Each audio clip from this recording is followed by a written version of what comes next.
देखो समकोशी व्यक्तिकरण माना व्यक्तिकरण ज्ञात करने की तरंगदैर्घ्य समीकरण क्या होता है? y1 बराबर sin ओमेगा t, y2 बराबर b sin omega plus five. समीकरण 1 और 2 जहाँ पे a b क्या है? क्रमशः आयाम है, ओमेगा जो दिया गया वो कोणीय आवृत्त है, फाई है वो कलांतर है। अध्यारोपण सिद्धांत लगा देंगे यहाँ पे, तो अध्यारोपण सिद्धांत होता है y बराबर y1 प्लस y2। तो यहाँ से दोनों को क्या कर दिया? समीकरण को जोड़ दिया। तो y बराबर a sin omega t plus b sin omega t plus five.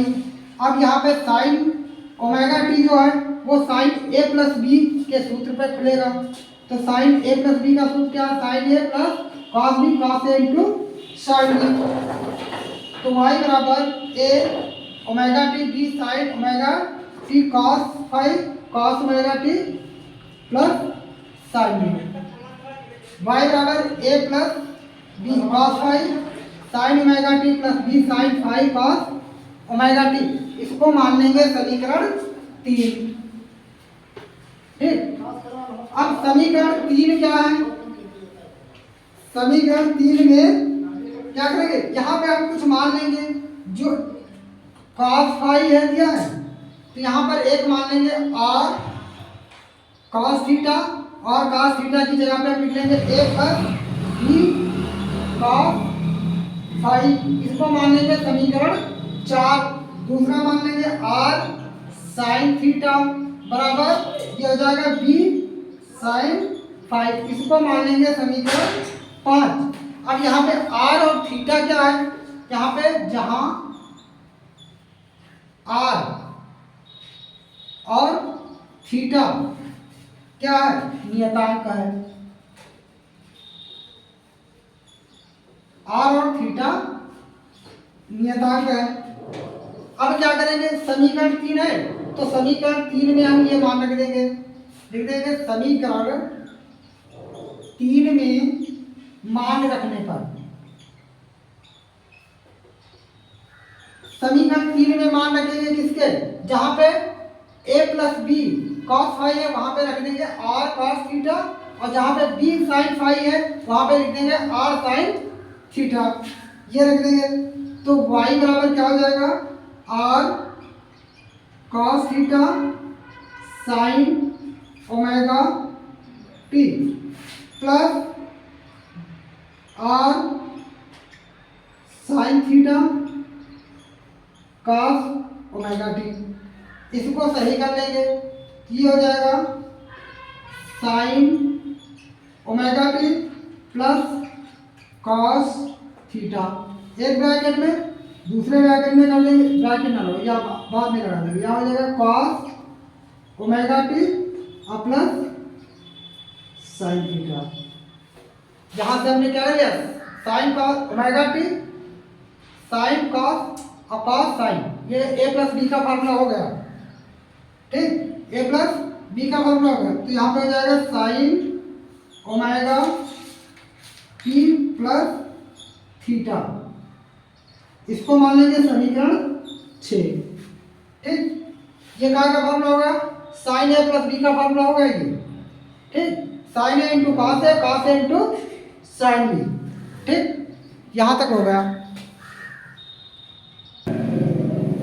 देखो यंग का व्यक्तिकरण संबंधी द्विरेखा क्षेत्र का प्रयोग।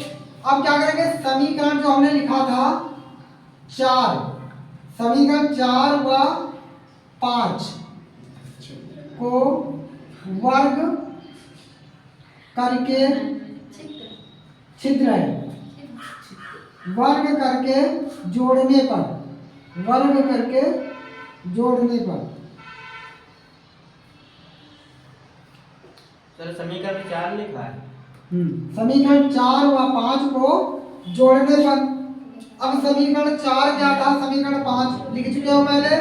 तो r square cos square theta plus r square sin square theta बराबर ये क्या होता है? ये हो जाएगा हमारा क्या दिया था? a square plus b square cos square का square 5 plus 2ab cos 5 plus B square sine square 5। यहाँ पे जो हमने पहले लिखा था, जो माना था समीकरण 4, इसकी वैल्यू जो थी ये थी। ठीक, यहाँ पे हमने लिख दिया। अब क्या हो जाएगा, r बराबर आर स्क्वायर कॉमन ले लेंगे यहाँ से, यहाँ हो जाएगा sine square theta plus cos square theta. क्या होता है ए स्क्वायर प्लस बी स्क्वायर, यहाँ हो जाएगा sine square theta plus cos square theta plus 2ab cos 5।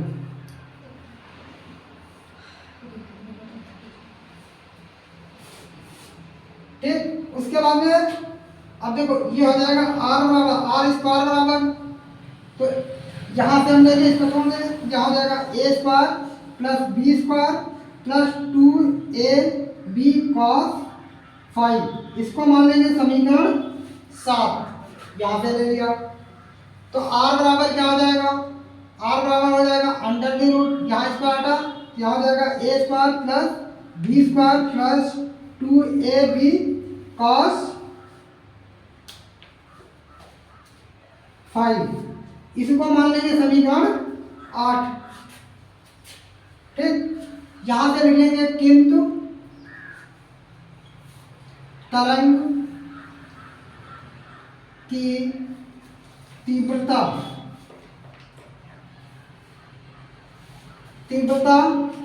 आई आयाम r के वर्ग के अनुक्रमानुपाती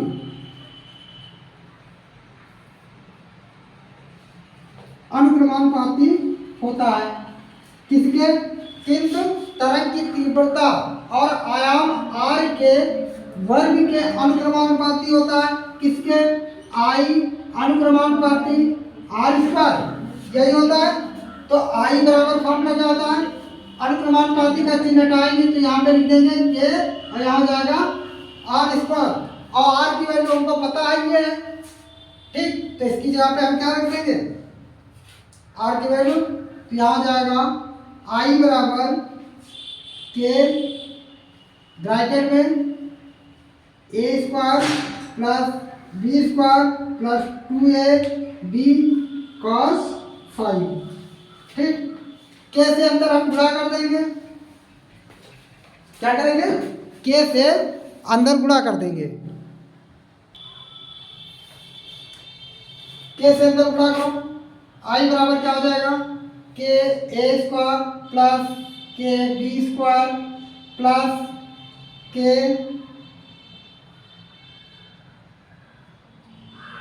2ab कॉस 5, ये हो जाएगा।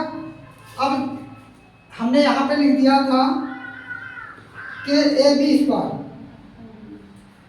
तो आई बराबर क्या हो जाएगा, I1 मान लेंगे इसको I2 plus 2 under the root I1 I2 cos 5, इसको समीकरण 9 मान लेंगे। जहां क्या लिखोगे, जहां के ए स्क्वायर बराबर पहली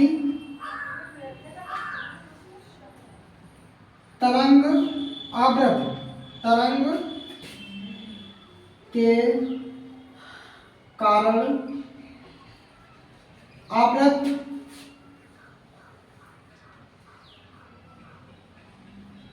के बी स्क्वायर बराबर हो जाएगा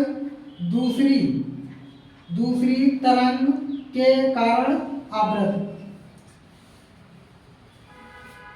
अब इसकी शर्तें होती हैं, जहां तक भी ये हो गया, ठीक, समीकरण आ गया हमारा। इसकी कुछ शर्तें होती हैं, तो शर्तें क्या होती है, संपोषी व्यतिकरण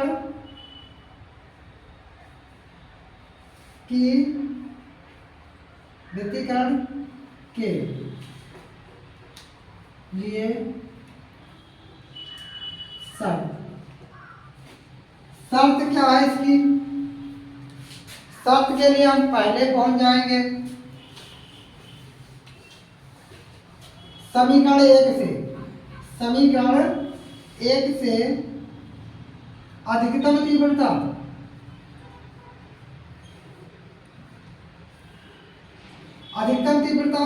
किसकी थी? cos फाई बराबर 1 हो तो, अगर तीव्रता क्या हो? 1 हो तो फाई बराबर क्या हो जाएगा? फाई बराबर एक फार्मूला होता है 2 n पाई। तो जहां इसमें रखेंगे, जहां n बराबर कौन कौन से नंबर रख सकते हैं? 0, 1, 2, 3 ये रख सकते हैं। तो यहाँ पे क्या हो जाएगा? आई मैक्सिमम अधिकतम के लिए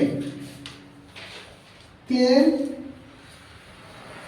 a1 square a2 square plus 2a1 a2, ये क्या है? आयाम है। तो आई मैक्सिमम बराबर 0 रखेंगे तो हमारा हो जाएगा के a1 प्लस a2 का स्क्वायर। ठीक, इतना रख लो मान। हाँ, यदि संकोची व्यक्तीकरण के लिए पथांतर अगर पूछा जाता है, पथांतर के लिए डेल्टा होता है पथांतर, डेल्टा बराबर होता है लैम्डा अपान 2 पाई इनटू 5। तो डेल्टा बराबर क्या हो जाएगा? लैम्डा बटे 2 पाई इंटू 2n पाई। 2 से ये कट जाएगा, बचेगा क्या? डेल्टा बराबर n लैम्डा। ठीक, जहां 0 या लैम्डा बाई 2 का समगुणांक। ठीक, अब यहां पर यह संपोषी था, इसी के आगे होता है विनाशी। विनाशी व्यक्तीकरण के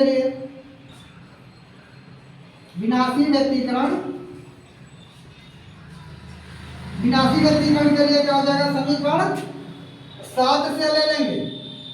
समीकरण 7 था क्या? cos फाई बराबर यहाँ ले लेंगे -1। तो फाई बराबर क्या हो जाएगा? फाई बराबर हो जाएगा हमारा संकलन 2n - 1 ब्रैकेट के बाद फाई, जहां n बराबर क्या ले लेंगे? वहां हम क्या लेते थे? 0 से लेते थे। यहाँ पे समय तो 1, 2, 3, 4 ये मान रखेंगे। तो यहाँ विनाशी के लिए यहाँ होता है, यहाँ किसके लिए निकालते हैं? मैक्सिमम के लिए। यहाँ हो जाएगा आई मिनिमम। तो आई मिनिमम के लिए क्या हो जाएगा? के A square plus B square minus 2ab मान रख दो। यहाँ आ जाएगा के बराबर के ए माइनस बी का होल स्क्वायर, ये फॉर्मूला है। ठीक, इतना नोट कर लो। देखो, विनाशी व्यक्तीकरण के लिए तरंगों के बीच पथांतर। अब विनाशी व्यक्तीकरण के लिए तरंगों के बीच पथांतर क्या होता है? डेल्टा बराबर लैम्डा अपान 2 पाई इंटू 5। तो क्या हो जाएगा? डेल्टा बराबर लैम्डा अपान 2 पाई और फाई क्या है? 2n - 1 2 पाई। पाई से पाई ये कैंसिल हो जाएगा, हमारा बचेगा क्या? डेल्टा बराबर 2n - 1 लैम्डा बाई 2। ये हो गया हमारा पथांतर। यही हमारा पूरा विनाशी और संपोषी व्यक्तीकरण के लिए समीकरण, पथांतर, ठीक, सब कुछ निकल आया इसी में से।